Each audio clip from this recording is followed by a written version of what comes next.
Hello and welcome back to GeekSmart. Here with another product setup and our setup video, I guess. And that is on the brand new ecobee4. Now this has been out for a little bit now, and I've actually already have an ecobee3 installed. This is going to be the install video of actually transferring over to the ecobee4. Now this is going to pertain to transferring about any thermostat over, but I'm going to be taking off my ecobee3 and putting the ecobee4 on instead, which is a full install and changing over wires to a new plate and everything. So you don't have to go back to the old video. I will post a thing to the existing ecobee3 setup video that I did originally. So if you want to look at the furnace and stuff like that, I will actually show you that here as well for this setup. But we're going to go ahead and get right into it and do the setup of the ecobee4. So step one is actually not listed in the manual, but I always recommend doing this first. That way, if you have any cool on or cool off issues with your furnace, they're all taken care of. So right now, my furnace is actually cooling my home. I'm going to actually turn this off. Now, this is an ecobee3, and that's when I'm switching out from ecobee3 to ecobee4, but this is going to be the same no matter what you have. So what you're going to want to do is actually turn your thermostat off, right? So set it up so it is not running. So right now, it's off. But you can hear my furnace is actually still running because it's running through and actually drawing as much cold air off the condenser unit as possible. So we're just going to wait for that to actually stop running. Same thing as when you actually have a furnace running, so it's hot air going through. Even when you turn it off, it's still going to take off as much heat as it can off of that before it actually turns off the blower. So we're going to wait till the blower turns off to continue to step 2. So here I am. Mine's a newer carrier furnace, so it's newer from my last video. If you actually watched my install on my ecobee3, this is completely different than it was a year ago. But you can hear the blower still running. Here in a second, it should actually kick off. And what you're going to need to do is locate the power. So there it goes. My blower is now kicked off, so my furnace still has power running to it, but it's not needing to go because my thermostat's off. We're going to want to kick off power to it. Now I do have a light on my air cleaner that should kick off. There we go. So I actually have confirmation right there that I do no longer have power to this. But now we're going to go up and verify. Alright, so now we're verifying. My verification is I can no longer do anything with my ecobee because my ecobee is not battery operated. It's running off power that's actually from the furnace through a common wire. Now, if you do have an existing thermostat that has battery operation, meaning you can still do everything, you can turn it on and off, turn it on and set the temperature a lot higher or lower just to verify that the furnace is not going to actually kick on. That'll tell you whether there is any power going to the furnace. It's a real quick and easy way. In this case, for their step 1 to turn off the power to the furnace, we are there. So we are completely turned off. So now what we're going to do is we're going to pop this out to get a peek at the wires. So if you have an ecobee, it just pulls off. If you have any other thermostat, it should pull off to access the actual wire piece. Most of them just pull straight out. They just have wires that kind of connect in here. And so here's the item that we want to actually take a peek at. So in my case, I actually have a 6-wire setup. So I have a common wire, and then red, green, yellow, white, and then this color would be a brown wire as for my auxiliary unit because mine's a 2-stage furnace.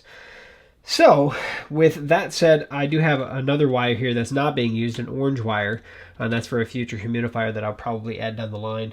You probably either have a 4-wire or a 5-wire setup. Now, first of all, I will refer you back to my ecobee3 setup because when I pulled the original one off the wall, it was a 4-wire. There was, however, a 5th wire jammed back in there that I actually was able to use. So definitely check your setup to see if you have 4 wires, 5 wires coming out, more than likely 4 or 5. If you have more, then that means you either have a 2-stage furnace or you have an auxiliary unit like a humidifier or dehumidifier or something hooked up that's actually wired up here. So I actually have more than 1 extra wire. I have multiple wires back there from the old setup that is still good to go. But in this case, these are the wires that I will be using. So I want to make sure that I document this so I actually place them in the correct location. My favorite way of doing that is taking a photo. So I can always go back to the photo to see exactly which wire lined up. Now they do give you stickers, and you can actually wrap each one of these wires individually to say what they actually came from. I like taking the photo, so it's up to you. I'm not going to use the stickers, so that's up to you whether you want to use which way. But in this case, we're going to want to actually remove these wires now. Now that we have them documented, I'm going to go ahead and just remove them. So how I'm removing these, and I'll do it on this side, I just push in on this little guy here and then pull the wire straight out. and then release it, right? So we'll just pull all these guys out. Yellow, the green out here. All right, so now we should be good to go.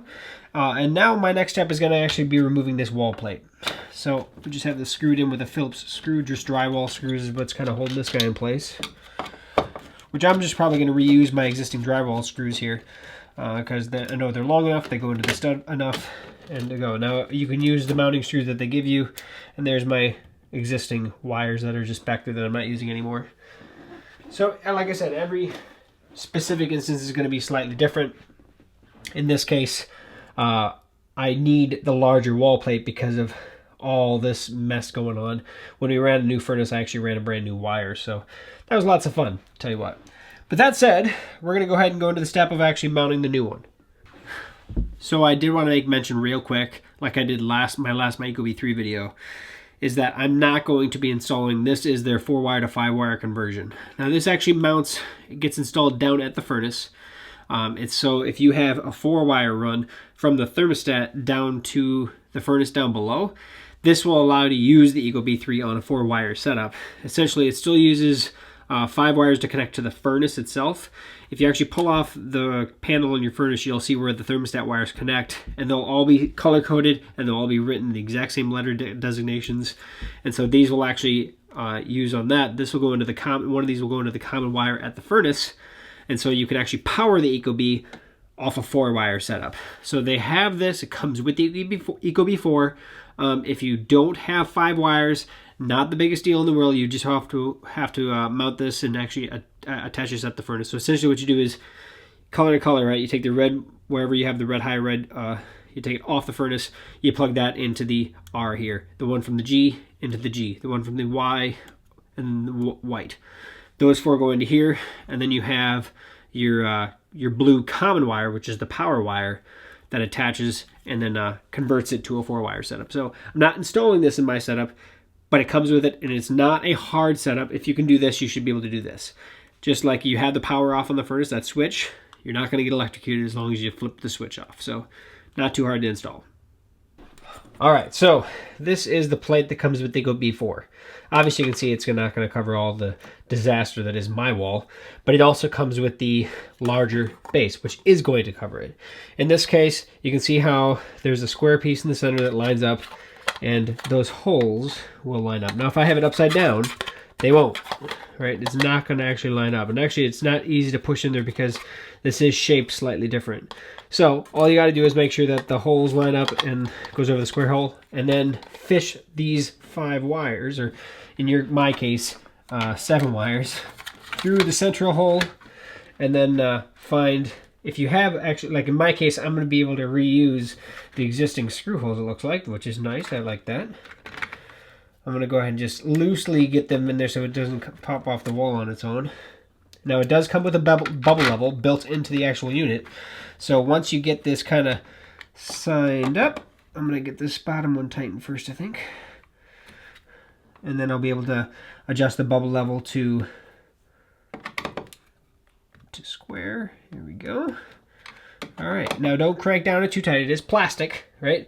But now that actually looks better than my ecobee4 did, in my opinion. I like the new design better with everything, how it actually slants together. So now we're actually ready to set these up and get these back to the correct location. Now, if you have to go back to the photo, it's not that big of a deal. Just go back to the photo that you have pulled out and attach it. Now, it's pretty simple usually, because R is basically for red, and I'm just going to go down the line with each of my wires that I know is connected.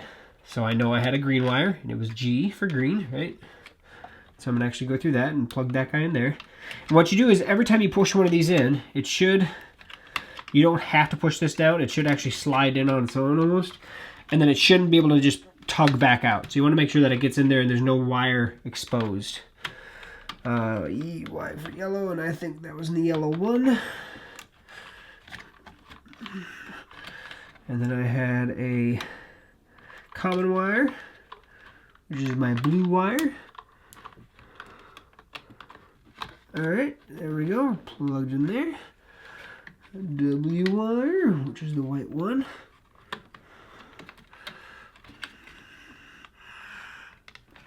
All right. And then my brown wire. Now, it's always nice to go back to just double check yourself to make sure that you are plugging into the right one. So I had my brown one was actually in the W2. So this is actually a different location. So they are in a different location than the other side. Okay, and then my orange wire I was not using, so I'm just going to tuck that back in there. Make it all look pretty so they all are separated and good to go. So I got a couple nicks on my white wire there. I may have to actually cut that and redo that. Not a big deal, I have plenty of extra, but get the gist. This is what it's going to look like when you're actually all set to go, and good from there. Now, once you're all set to go, then you go ahead and just take your ecobee4 here. It's going to actually just go over the plate. It should just plug right in. There we go. She's plugged in. Now, of course, there's no power going to it through that common wire yet because the furnace is still off. So now we're actually going to run down and kick the furnace back on. All right, welcome back to the furnace. In this case, we're going to come down here and just flip on this switch. Now, I should know that the power comes back on once the air cleaner kicks back on, and there it did. And now we're going to run back upstairs. I do want to make note real quick what your furnace might look like. Now, this is a newer furnace here, which you may or may not have. But you see, these are my thermostat wires, all connecting right in here. They're all labeled.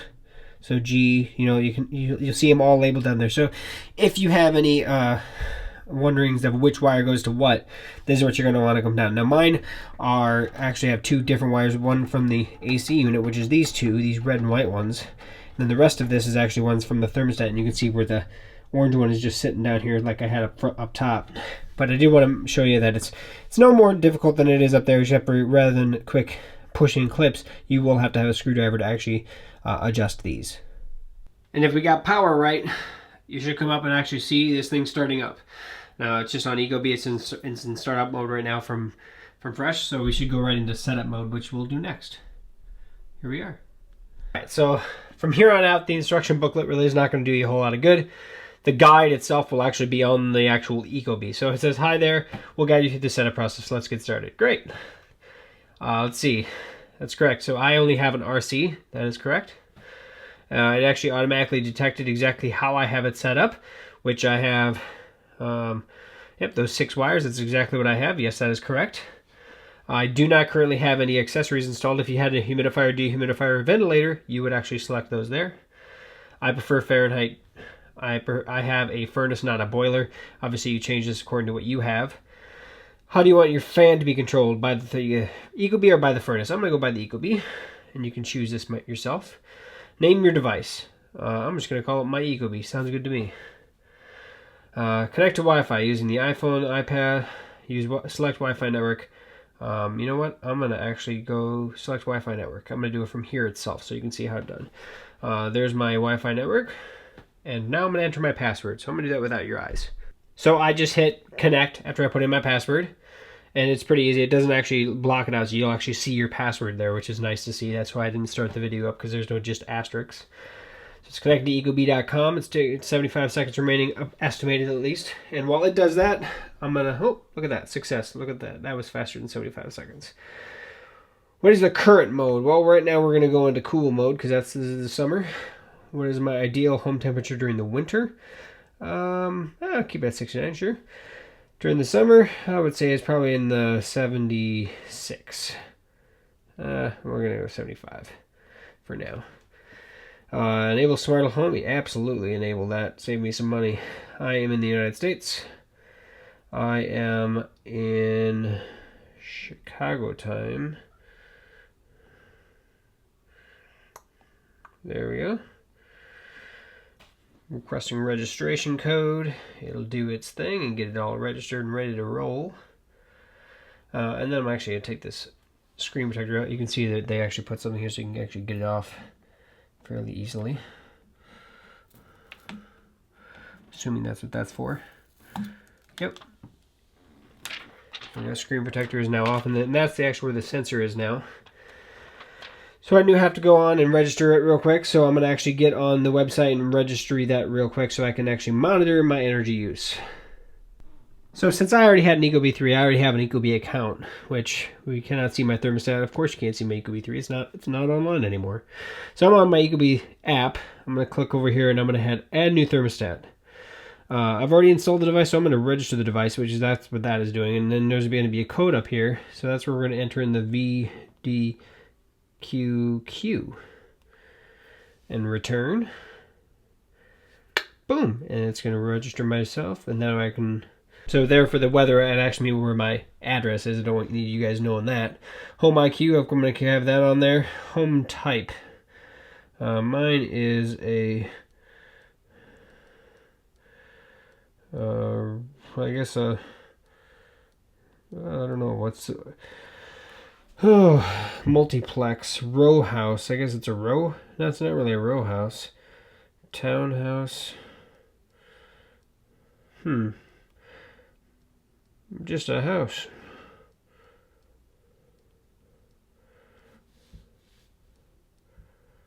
Townhouse, I guess. We're gonna go with that one.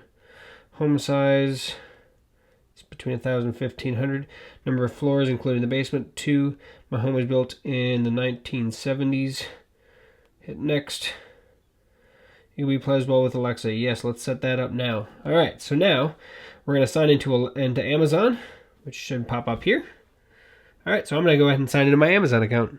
All right, so yes, I'm okay with the ecobee seeing my stuff.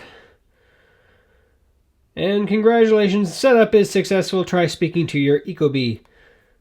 Let's find out. And hit finish on here. Hello. Hey, look at that. Hello. Finish. A registration confirmation. Alexa, what's the weather like? In Fremont, it's 84 degrees with clear skies and sun. Today's forecast calls for more of the same, with a high of 88 degrees and a low of 65 degrees. Obviously, I still have my Echo nearby as well. So this is where I'm going to have to go into the actual Amazon app, the actual Amazon Echo app, and I'm going to actually change the location for Alexa here. I guess it still doesn't actually speak fully together, and that's the one thing I hate about Amazon services is every time I do this I have to go back in and actually change where it thinks I am. So with that said, I'm going into the settings app into each of my various items that I own. ecobee4 is actually listed in the actual items here, and maybe I should show you exactly where that is. So if you actually log into your Alexa app on your phone, you'll hit the settings. Once we get into settings, you'll actually choose, so in that case, the ecobee4, and she's playing in there. So here we go, ecobee4 device location. That's where we need to edit the device location. So I'm going to put my correct information in here, and we'll go from there. All right, so now that we've actually updated the location, Alexa, what's the weather like today? Currently, in Dubuque, it's 76 degrees. There we go. With And so cloudy both of them are still working. Now I'm going to actually try the different microphone setups. With a low of 61. The last part of the setup is if you want to actually use the room sensors. Now the ecobee4 comes with one room sensor. You can buy more. And how you're going to want to have this is be in front of the ecobee4 with it actually awake so it knows you're here. And pull on the green tab that it's, here we go, pulls the battery out. And it should automatically connect. There we go, room sensor, yes. Looks like I want to pair it. I'm going to actually put this in the kitchen this time. Enter my own.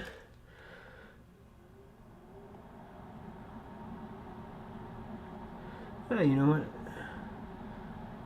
I'm going to turn that back off. Kitchen. Yes, I want to actually have it do everything. Congratulations, sensor is now placed. It thinks it's 79. Obviously, it hasn't acclimated. Now, we are going to either wall mount this or set this. I haven't decided yet. We're going to decide that here right now. Alright, so I'm going to mount my sensor right up here on my wall, which I have a lot of work to do on these walls anyway because they kind of look nasty, and there's several holes that were already kind of spackled up. So there's one hole here that I'm going to try to go ahead and use. And basically, this is the back door that it popped off when I actually pulled the battery thing out. This is what you actually mount. There's just one single screw hole in it. There is one screw that comes with the kit, 2 for the actual ecobee if you need those, and then 1 for the sensor. The sensor is a smaller screw with a flat head on it, so it doesn't push the sensor out. So I'm going to go ahead and put this right here on the wall. And screw it in real quick. Now they do come with drywall anchors, so if your walls are more drywallish and less plaster like mine are, this isn't a whole lot of weight to hold, so you don't really need anything that's too fancy.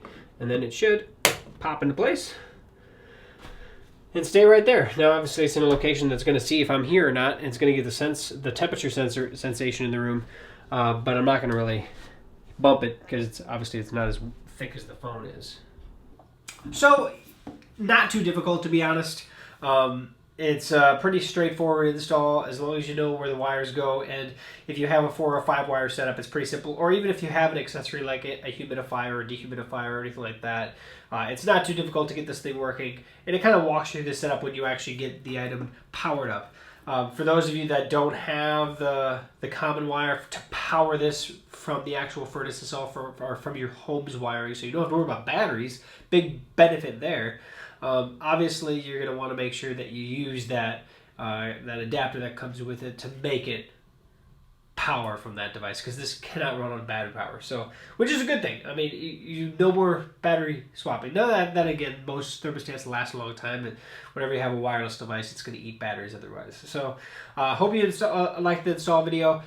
Full review is going to be coming here shortly, because I've actually. So if you notice, I have a different shirt. I've actually had it running for a little while, so it works really, really well. So full review coming soon. Otherwise, thanks for watching. Please comment, subscribe, message, comment. Tell me what you think. Please share the video to as many people as you want, or as many people as you can, so we get more people on this channel and to showcase more installs, more reviews, or more setup videos and tutorials. And if you have a product that you want me to take a peek at and actually do an install or tutorial of, please let me know. Get in touch with me here through YouTube, or you can always just go to go to getgeeksmart.com, or just go to the techgooch.com. That's the review side. So if you're looking for the review for this, it's going to be over at the TechGooch or TechGooch channel. So aside from that, thanks for watching, guys, and we'll catch you on the next video.